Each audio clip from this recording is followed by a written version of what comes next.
Good evening, folks. Welcome to our council meeting for June 16th. It is 6 p.m. We'll start the meeting. The first item up is our public hearing. A, to hear comments on Ordinance 2611, an ordinance to rezone 6.07 acres in the town of Irmo from CG General Commercial to CG General Commercial with conditions. The parcel TMSR 0400060225 is located at 7949 Broad River Road. And here comes my sign-up sheet. No one signed up for this. Is there anyone who missed the sign-up sheet and would like to talk on this public hearing? Hearing none, seeing none. We will close the public hearing. And I want to make a statement before we start. Some of you might be here to talk about a 300-unit apartment complex on Columbiana Drive. That has been removed from our agenda. There was some misprints maybe put out that didn't get done in time or turned over. So if you're here to talk on that, speak on that subject, where it is not on the agenda tonight. It was deferred by the request of the developer. So with that, I'm going to call this meeting to order. And first item up will be led by Brian Ritter, retired U.S. Air Force. Brian, come on up front.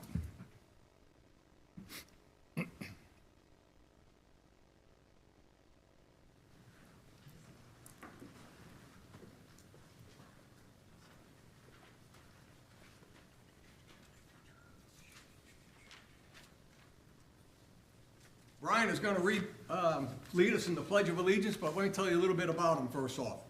Military service from 1980 to 1992. Served 12 years in the U.S. Air Force, rising from Airman Basic to Sergeant as a Chapel Management Specialist. Key assignments: Bowling Air Force Base, Washington, D.C., RAF Quicksands, United Kingdom, with the team twice won top Europe-wide Chapel honors.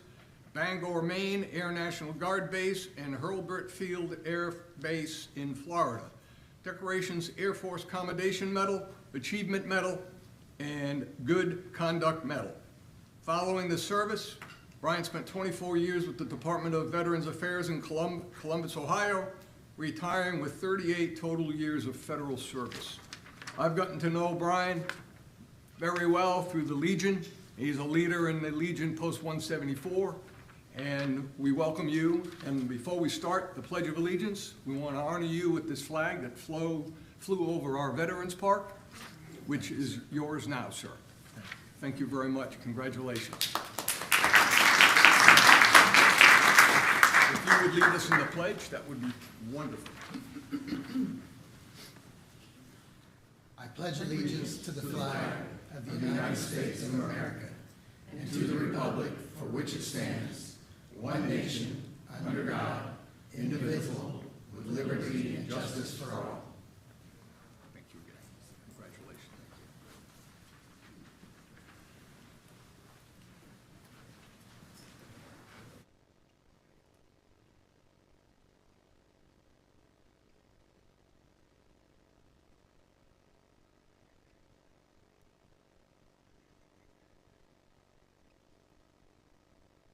Invocation. Councilman Ward, would you like to do the invocation tonight? Sure. You bow your heads. Heavenly Father, thank you for today. Thank you for all of the blessings that you bring us into and all of the negative things that you keep away from us. Lord, we know that you are walking with us and guiding us. Be with council tonight as we consider the future of Irmo, make decisions that not only impact our local businesses, but our residents and everybody that comes through into this great town. In your son's precious name I pray. Amen. Amen. Okay, approval of the agenda. Is there a motion? So moved. Second. Having been appropriately motioned, any discussion? All in favor say aye. Aye. Aye. Any opposed? The ayes have it. Thank you. Reading of the minutes from May 19th, 2026. Town Council Meeting minutes. I believe there's been an adjustment to these minutes. Can you speak into the microphone, please? There is a slight adjustment to the May 19th regular meeting minutes of Town Council on page 5 of 11, under New Business Item A. If you go all the way to the third paragraph, fourth paragraph from the bottom, there is a word that is listed as more. It is abhor, should be the correct terminology used. Okay. So motion is for the corrected minutes. Any further discussion? All in favor, say aye. Okay, so moved. Second. Okay. All in favor, say aye. Aye. Aye. Any opposed? Thank you.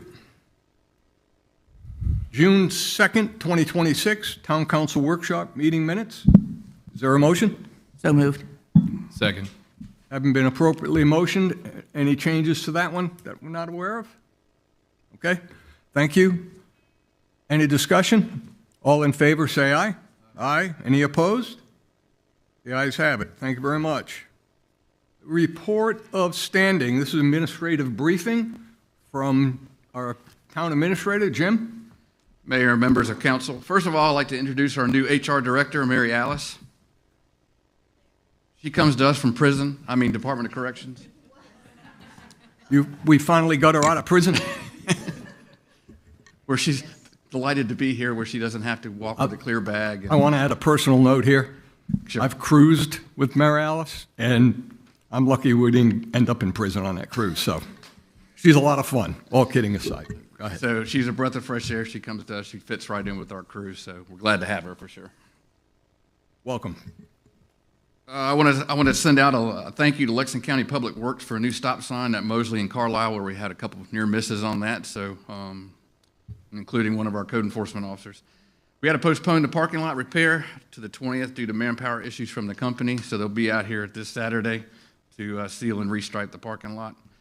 Lexington Health updated their mural in the bathrooms at Moore Park. That looked really good if you haven't seen those. The community event at Rawls Creek Park was a huge success. Many enjoyed free hot dogs, hamburgers, Kona ice, and drinks. We also ran out of food boxes. So very much considering this as an annual event to wrap up the school year, along with Serve and Connect, and Vertus Construction wants to come out and host the hamburgers and hot dogs again. So, staff is interviewing several banks from our RFP over the past week. We'll make recommendations for approval at the July business meeting. Still continue to review and update our ordinances and codes. We'll present them to council with the recommended changes in our work sessions. We'll still keep that up. And Juneteenth celebrations this Friday in Moore Park from 3 to 9, so come on out for some good food vendors and fun times.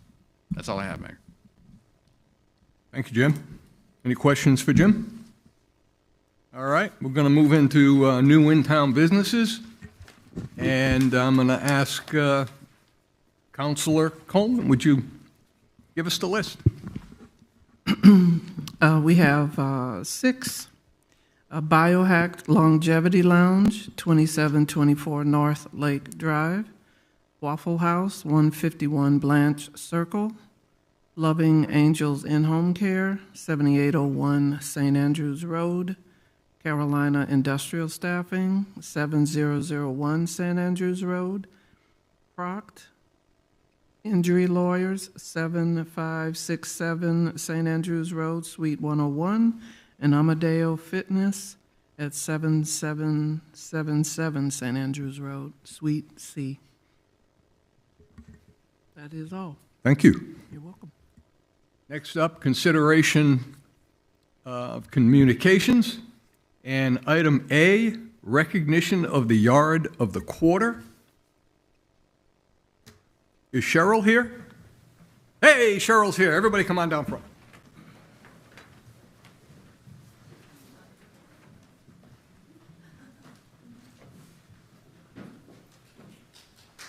Come on, give Cheryl a hand. How are you? All right. Good to see you. Congratulations. Name? Good to see you, sir. Is this our first yard of the quarter? Second? That's a question. First, that's what I thought. Okay, Irmo Yard of the Quarter, 330. Throw out your address. Be quiet. Anyway, North Royal Tower Drive. This certificate is proudly presented in recognition of your outstanding efforts in maintaining a beautiful and well-manicured landscape. Your dedication to property beautification significantly contributes to the charm and character of the town of Irmo. We thank you for setting a standard of excellence for your community, and with that, you get a gift card from Seven Oaks Flower Shop. Anybody from Seven Oaks here tonight? No? Okay. Congratulations very much. Any comments? No, thank you. You don't want to let your neighbors know to try to catch up? No? Nothing? Great job. Thank you so much. All right. Thank you, sir. Yes, sir. Thank you. You ready? Yep. Okay. So, good evening, everybody. I'm excited tonight. I campaigned just a little over a year ago, and I was looking at the calendar. Tomorrow is my 1-year anniversary on council from being sworn in. Congratulations. So, Good job. thank you. But when I was campaigning, we were trying to come up with some promises that could be delivered upon. And one of the things that I think is often overlooked is volunteerism. And if you're in the nonprofit world, if you're in the world of giving of your time, you know that over the last several years and decades, we're seeing fewer and fewer people step up and volunteer their time. And so I know from being out in the community, living here, volunteering here, working here, playing here, shopping here, there are a lot of unsung heroes. And so we started the Heart of Irmo Award, and I am proud to present the first one tonight. We decided this award was going to be awarded to volunteers that are giving back to their community completely selflessly. We're doing this twice a year. There's going to be one here roughly mid-year, and then we're going to do one at the end of the year.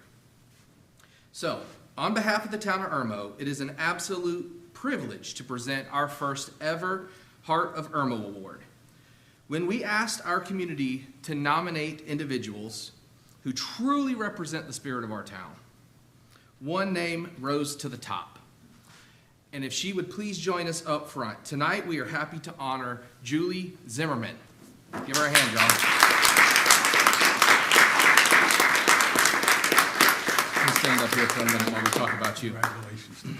So to put it simply, Julie and Irmo go hand in hand. As a longtime resident, Julie embodies the joy of service. Her nominators spoke about her warmth, noting that every community event that she touches feels welcoming and caring. Julie represents the very best of Irmo. Through her honesty, strong work ethic, and collaborative spirit, she actively transforms our town for the better. Whether she's assisting neighbors facing food insecurity or just bringing some holiday cheer with free Christmas trees. Julie is always ready to step up with a smile on her face, which she's exhibiting very well tonight. So Julie, thank you for your big heart, your tireless dedication to your neighbors in Irmo. I would like to present with you the first ever Heart of Irmo Award.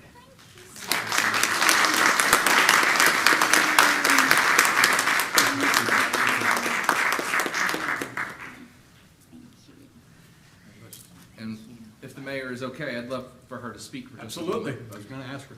Awesome. Yep. Well, I have to say that when Mike called me a couple weeks ago to tell me, I was a little taken back, humbled and honored, and it's such a blessing to be recognized, but the reason why I do what I do is to help people.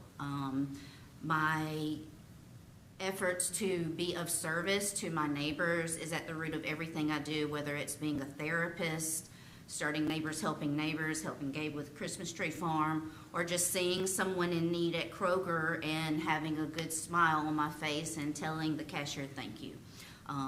And this is just really at the heart, no pun intended, of what Irmo is. And so I'm looking forward to using this platform to do community events and spread the spirit of Irmo further, and it's, again, just an honor, and I'm very humbled, and thank you very Well, much. thank you. Thank you. Congratulations. So that you have some. Absolutely. Is that it? Yep.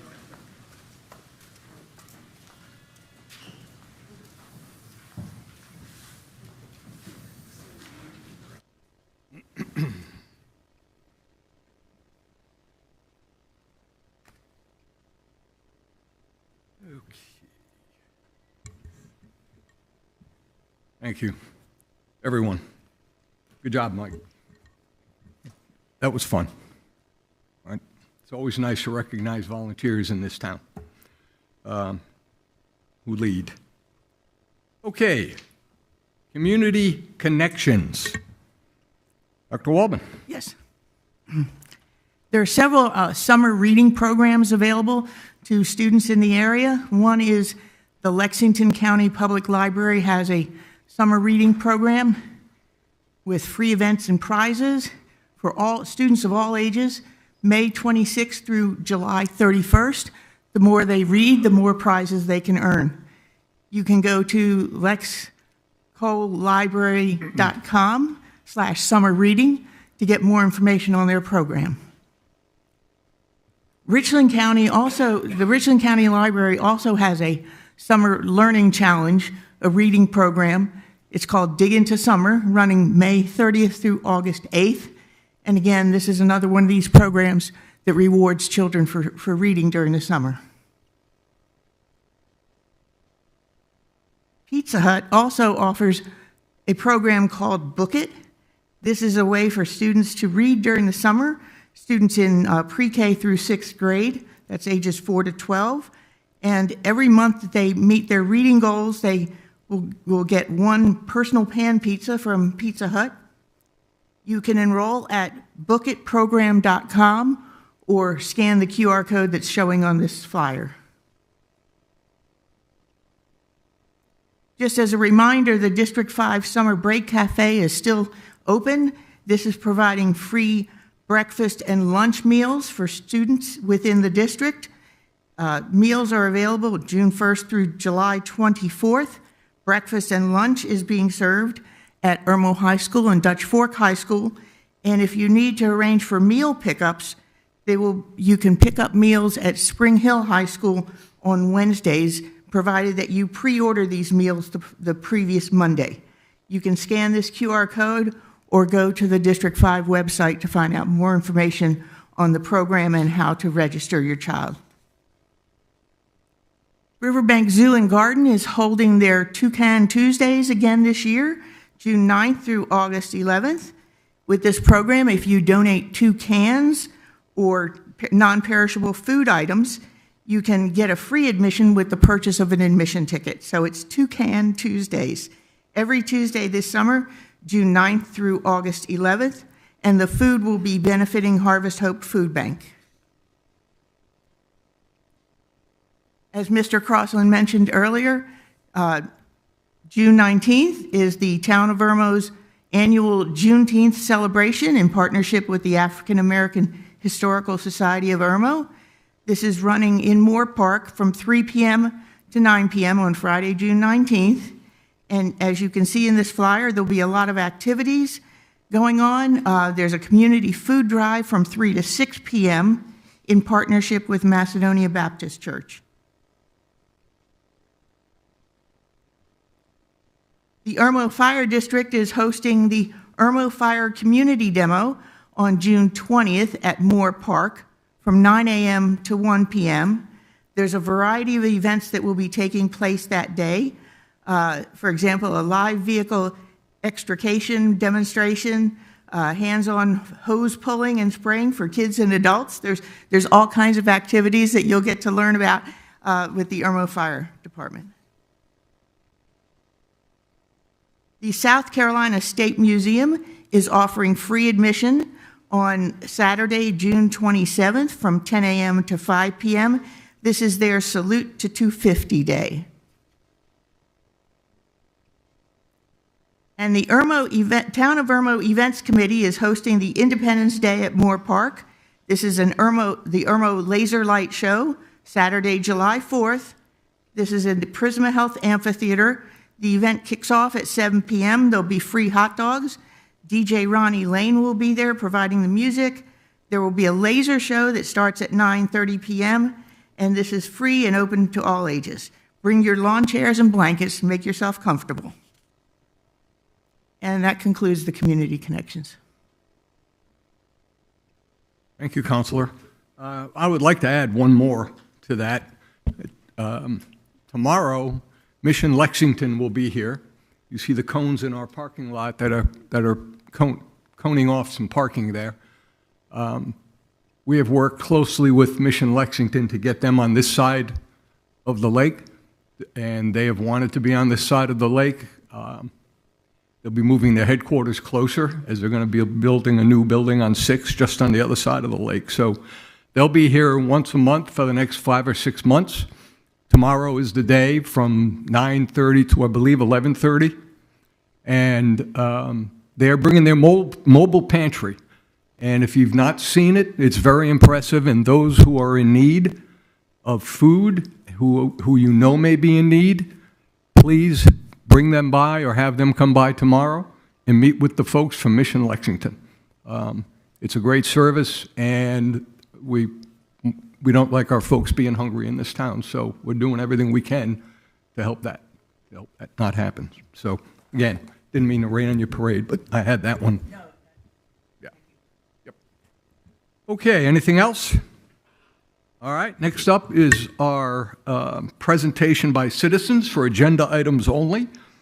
There is nobody signed up on the list. Is there anybody who wants to say anything that did not see the list?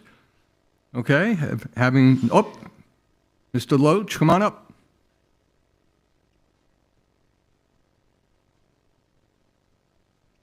I want to thank everybody for being here tonight.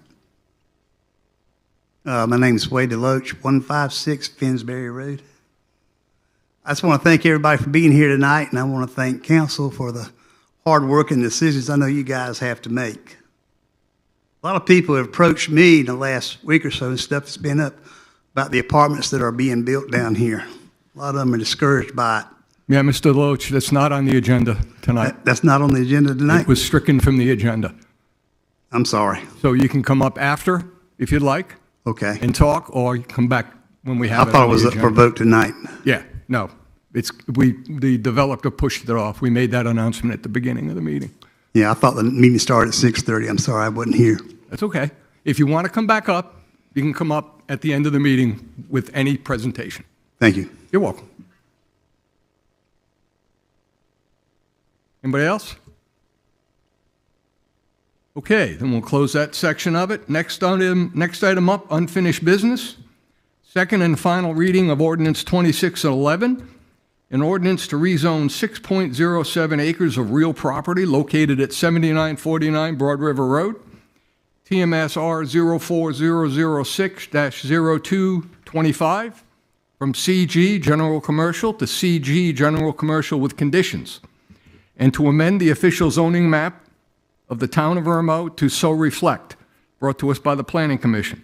This would allow the construction of a new 42,000 square foot storage building while requiring site improvements and landscaping. Is there a motion? So moved. Is there a second? Second. Having been appropriately motioned in second, we'll open for discussion. Nicole, would you like to throw us into the microphone, please? Can you hear me now? There you go. There we go. So just to bring everybody up to speed on what has happened so far, we did have ordinance 2611 that was included in the packet with an original list of conditions. After the work session, we did take some time to further expand on what council wanted to see. The project has been amended to reflect the desires of council, and the conditions have also been amended. So the first condition was landscaping and buffering. We did add not only a 15-foot in width portion of landscaping at the front following the widening of Broad River, but we also required that there should be landscaping and shrubbery added to the front and the sides of the building. We had architectural improvements to the existing buildings, so those are where there are currently existing buildings in place today.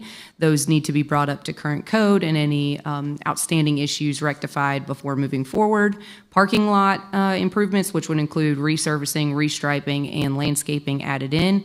Storage area limitations, which includes a limitation of the 55,936 square feet of existing space, as well as a building that actually came in at 41,260 square feet.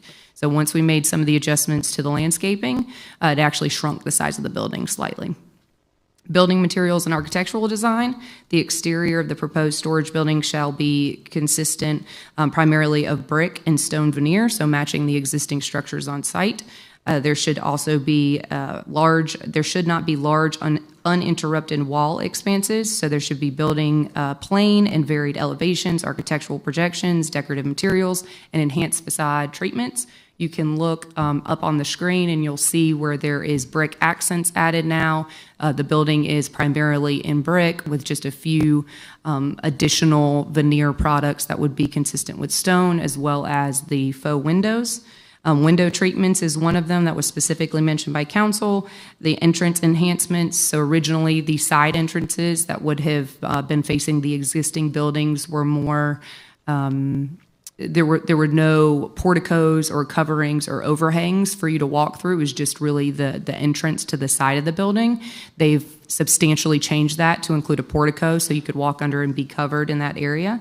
There's also prohibited storage usage being no outdoor storage, RV storage, or boat storage, so it would only be contained within the brick building. There's a limitation of the approval, meaning it's only to the expansion of the existing storage facility and not to any other property. The condition is only for this parcel and this parcel only.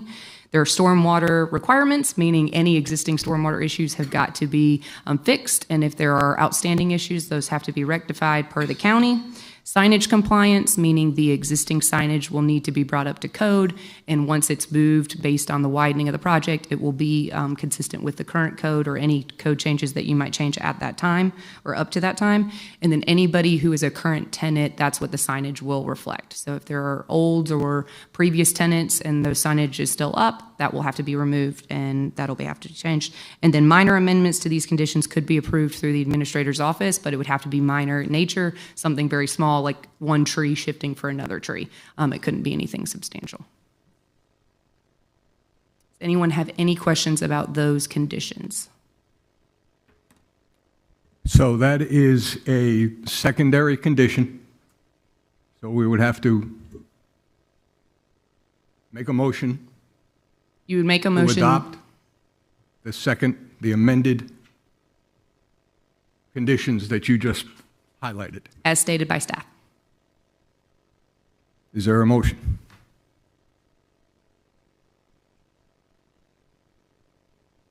I move that we amend the motion to include the amended conditions as recommended by staff. Is there a second? Second. Having been appropriately motioned, we'll discuss the amendment to 2611. Open that for discussion. Since my right side is free to speak. Anything? Nothing. Oh, I think we've added quite a bit over previous discussions. It definitely lends itself to far more beautification of the area than it is now, with, of course, the addition of a business there, but I think it's pretty thorough. I think you left out everything except maybe my nail polish there, but so that's what I wanted to say, that I see it as an improvement to what it is now. Okay.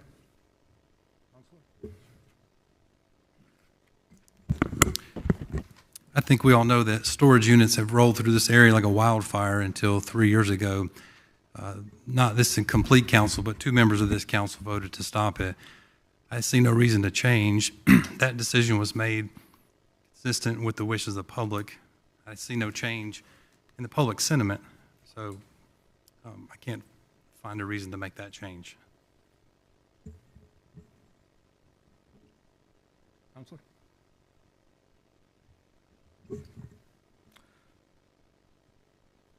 Thank you for putting all of this together. I know at our workshop we talked a lot, and you wrote a lot of notes, and you put it together pretty beautifully.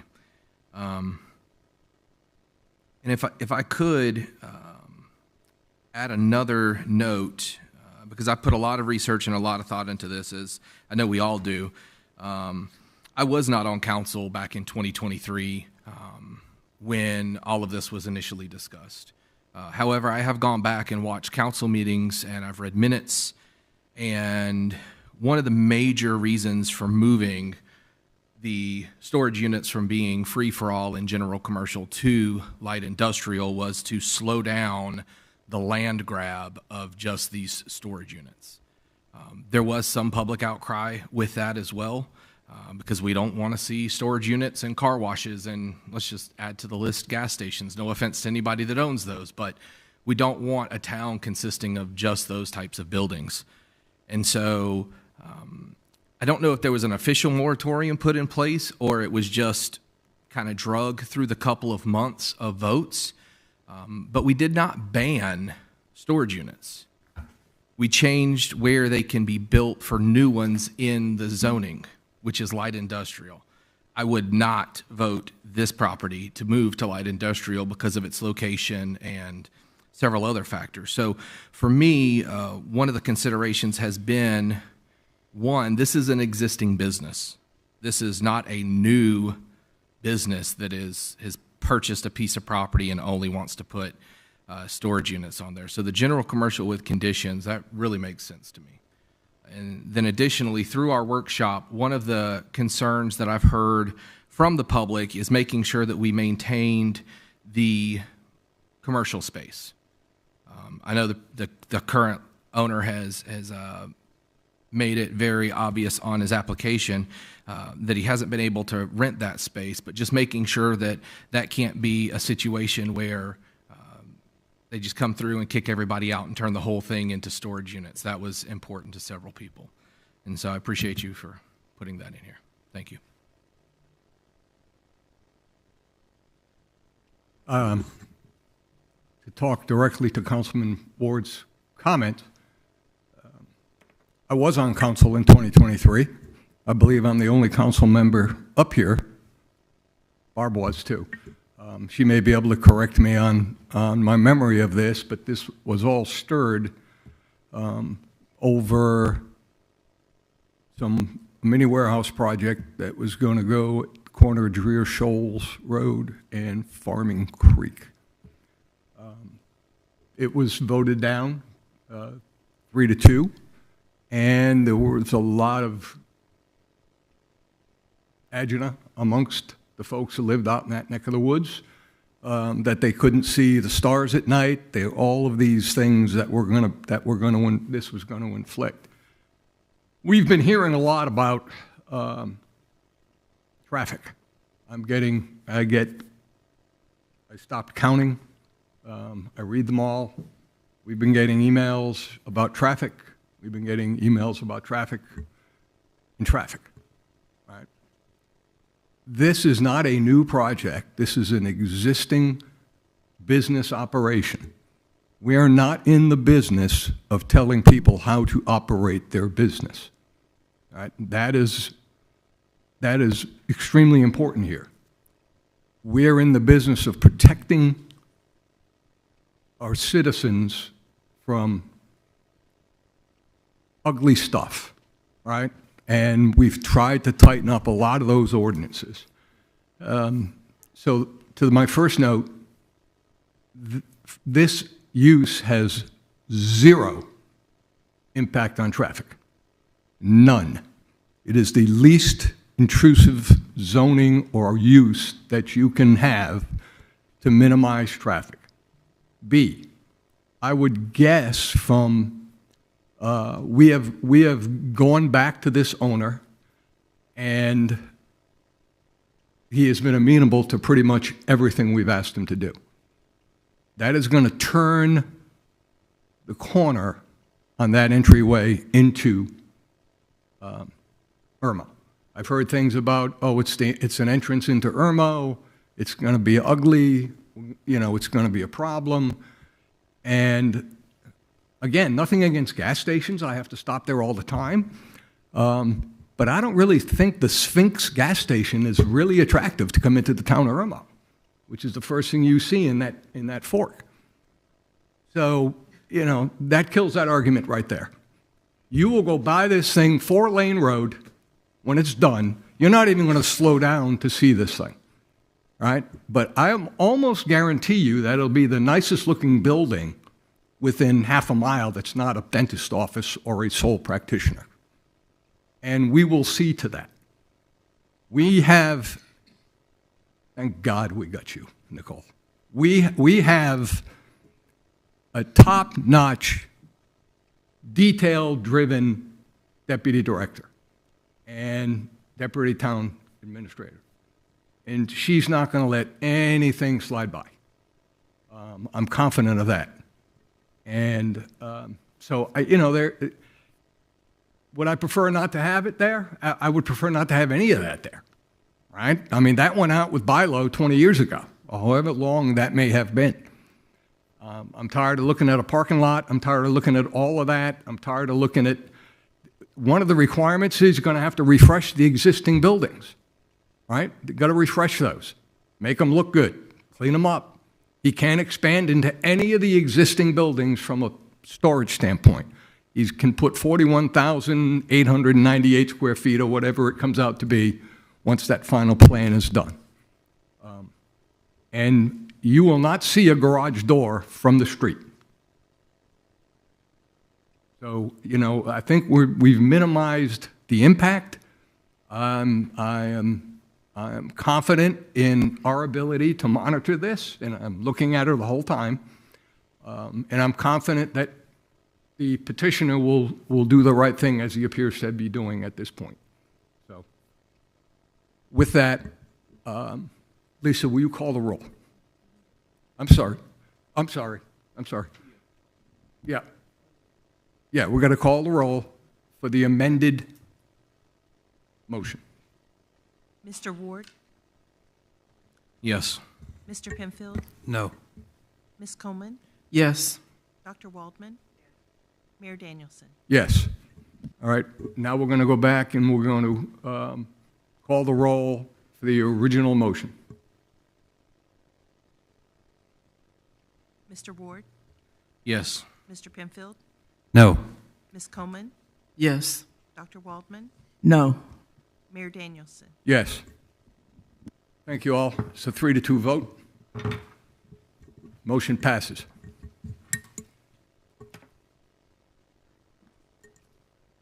Next item up, second and final ordinance. Amendments of conditional uses of home occupations, section 23-7. This is ordinance 2613 of the Irmo zoning ordinance. This is brought to us by Councilman Ward. This ordinance would clarify allowable and prohibited home occupations and broaden the use of home occupations into accessory buildings on residential lots. So moved. Is there a second? Second. Haven't been appropriately motioned. I'll open for discussion. Councilman?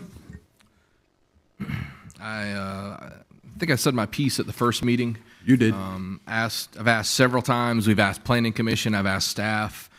Before Doug headed over to Blythewood, I had some conversations with Doug, and I think Nicole has had a chance to put her eyes on this. All of the recommendations were in that original ordinance motion, and so I'm just asking for that final approval.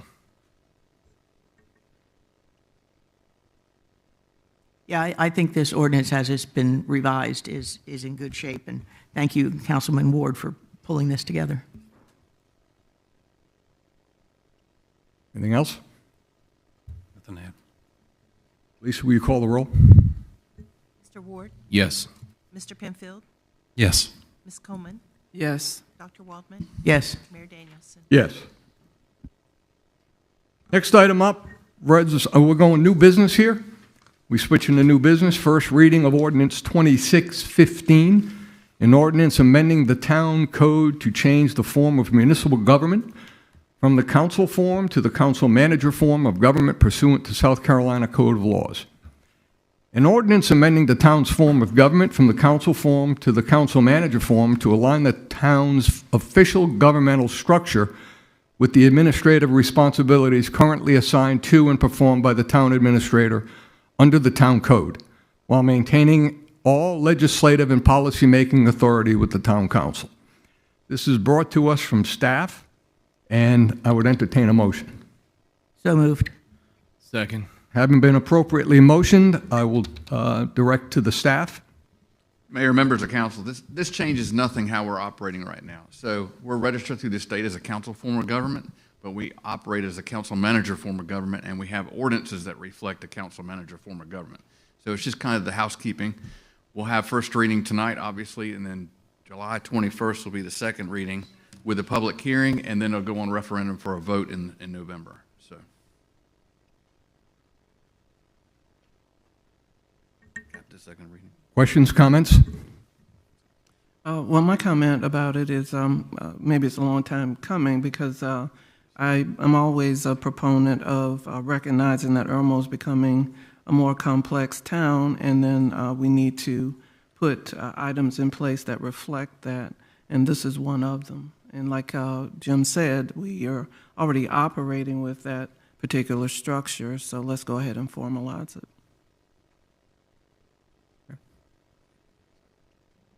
Councilwoman Malden? Nothing?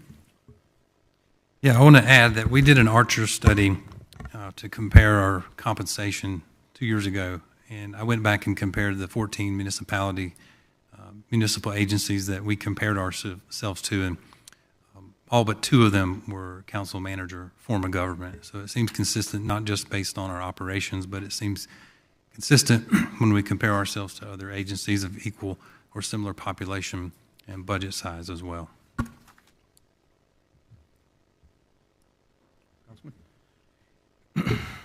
Yeah, I like the change. Like you said, formalizing what we're already doing, being the new guy, asking all the questions and getting on everybody's nerves, understanding that we're a council form of government and asking my questions that way and then being told, oh, no, it doesn't work that way. We have an ordinance that makes it work the other way. It's just a bit confusing, so I think cleaning it up makes sense. And then to Councilwoman Coleman's point, when I went to my first municipal association meeting, I saw another upcoming meeting for a small city summit, and I was excited because I was like, ooh, I get to go learn more. And then some of the leadership at MASC told me, no, Irmo is not considered small. They define small as 3,000 residents or less. And so that was kind of my first wake-up call that, okay, we have some size to us, and so we need to be operating in that manner. So, thank you.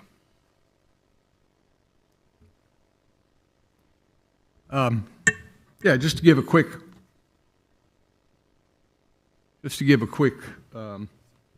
recap. There are currently 33 municipalities that are council manager, which is what we operated on, and which is what we're recommending we want to make the change to. There are 95 that are strictly council, weak mayor.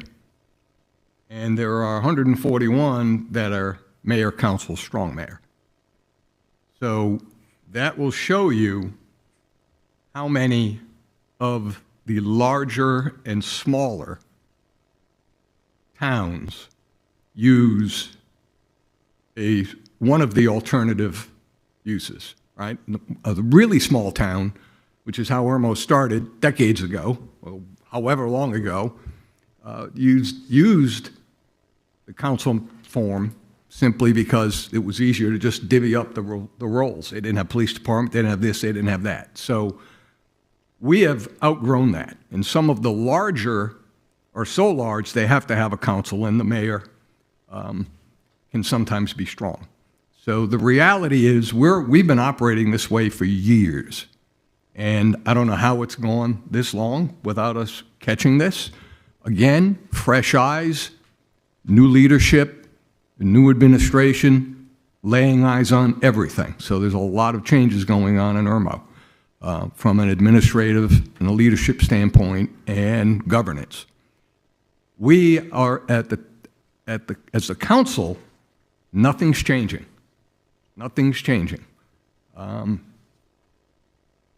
We will have to take this to the referendum. It'll have to be on the ballot in November, and we would like everybody to get on board and pass this change come Election Day. And we will plan on sending out lots of information, lots of details, so we can hopefully answer all those questions ahead of time. So, which is why I'm rambling on about it, just to make sure, and we're going to be talking about it quite a bit. So, again, with that, Lisa, will you call the roll? Mr. Ward? Yes. Mr. Penfield? Yes. Ms. Coleman? Yes. Dr. Waldman? Yes. Mayor Danielson? Yes. Thank you. Next item up, approval of preferred general construction contractor list. Consideration of a motion to approve and establish a list of preferred general construction contractors authorized to provide on-call general contracting services for municipal projects, repairs, maintenance, renovations, and capital improvements. This is brought to us by the staff. I would entertain a motion. So moved. Is there a second? Second. All right, I believe Councilwoman Coleman got that under the gun there. So with that, we'll open up discussion. Staff, please, brought to you by staff. Mayor, members of council, we sent out an RFP for general contractor services. We had 3 qualified responders, and the 3 qualified responders are Pyramid Contracting, Vertus Construction, and CNC Commercial Interiors. We'll have a list for smaller capital items that we can give to them. We send that out to get and receive 3 quotes, and it still has to come back for council for final approval, but allows us to shorten up that list for emergency operations and such, capital improvements. Questions?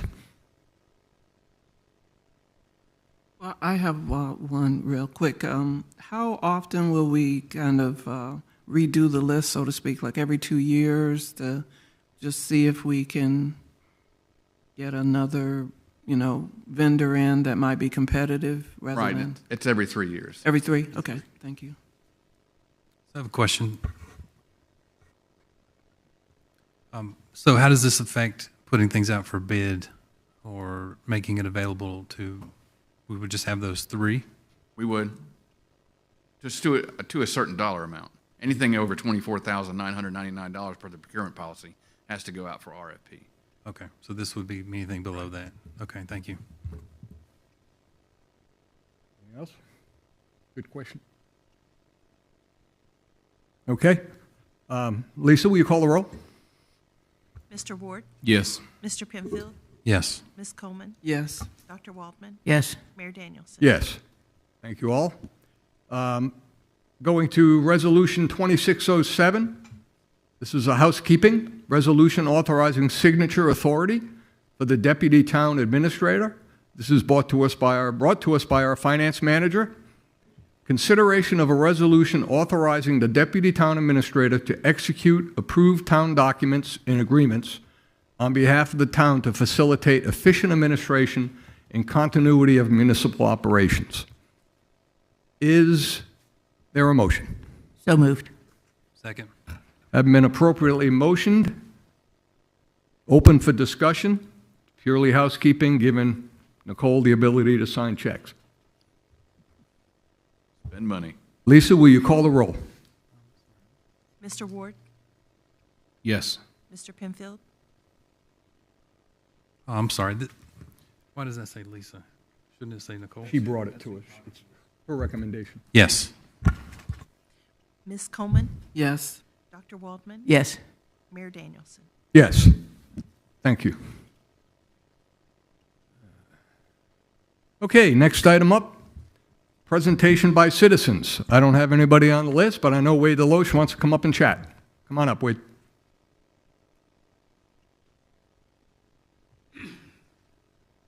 Thank you for the opportunity to let me speak. Like like I said, I didn't know the meeting started at 6. I thought it started at 6:30, and there was nothing out there to tell me that the agenda had changed or not. But a lot of people approached me and are very disappointed about trying to put more apartments in town. They're also disappointed about the coming to storage units.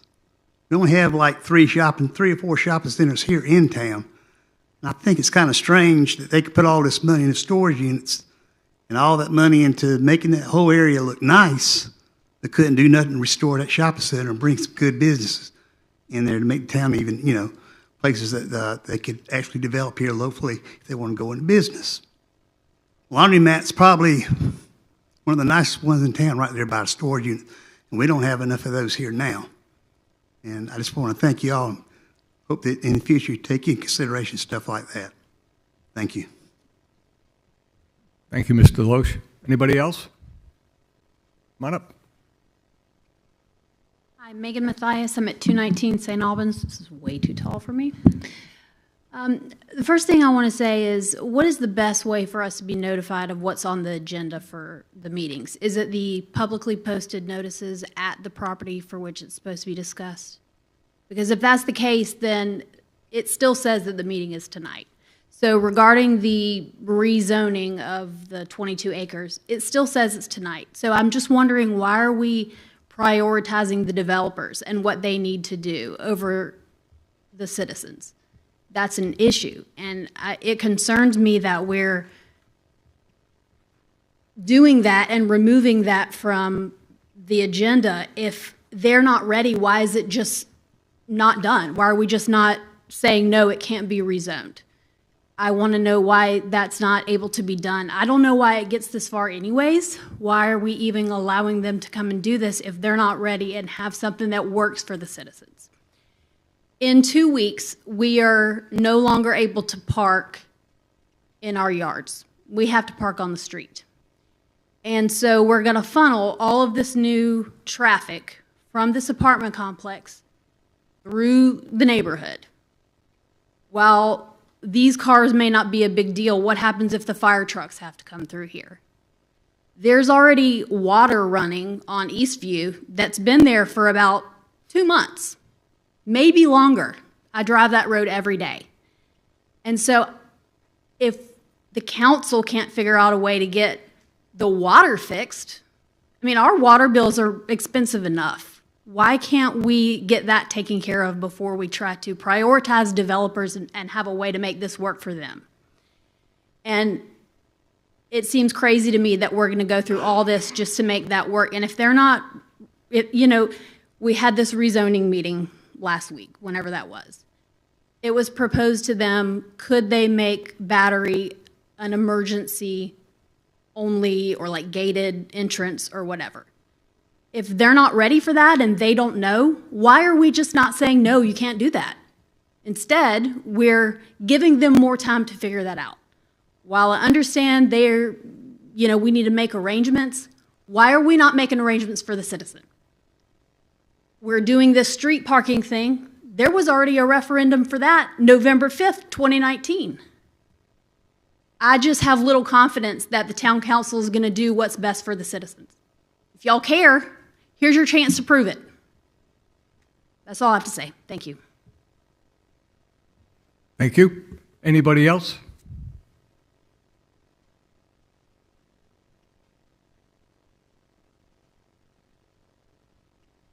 Hello, James Danley, 521 Compass Rose Way. So I live in the Rose Oak subdivision, and we had our annual HOA meeting, and I sit on the board. This will be my 4th year. And obviously some of the conversations that always come up is obviously safety. Community safety is really good in my neighborhood. But obviously we're Irmo residents and we're all out and about, and I think some of the concerns, and this is specifically to the 300-unit apartment complex that we're considering changing the zoning from. I think we should probably leave it commercial for a while. Maybe consider this further down the road. As Irmo definitely is growing, crime, is a huge concern for us. Another concern, I guess, maybe is the parking too. I think there's a lot of questions. Obviously, we have some issues in our own subdivision, and we have a decent subdivision, but we have some very narrow roads. We have very small driveways. We have homes that have 6 occupants, rather large homes with college kids, high school kids. And so, you know, even we have obviously covenants in place where we try to keep people off the grass and whatnot too. So enforcement, I think just driving through Friars Gate to get here today is going to be a challenge. I think that some of our residents there are very limited on where they're able to park too. So this is just some food for thought for you guys. Thank you. Thank you, sir. Anybody else?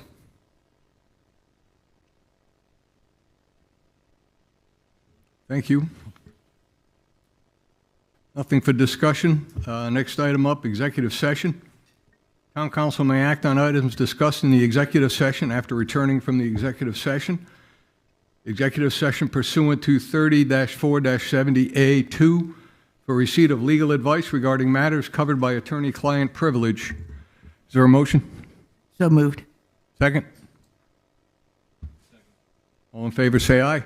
Aye. Aye. Any opposed? All right, folks, we're in executive session. We'll be back.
Okay, folks, a motion to come out of executive session?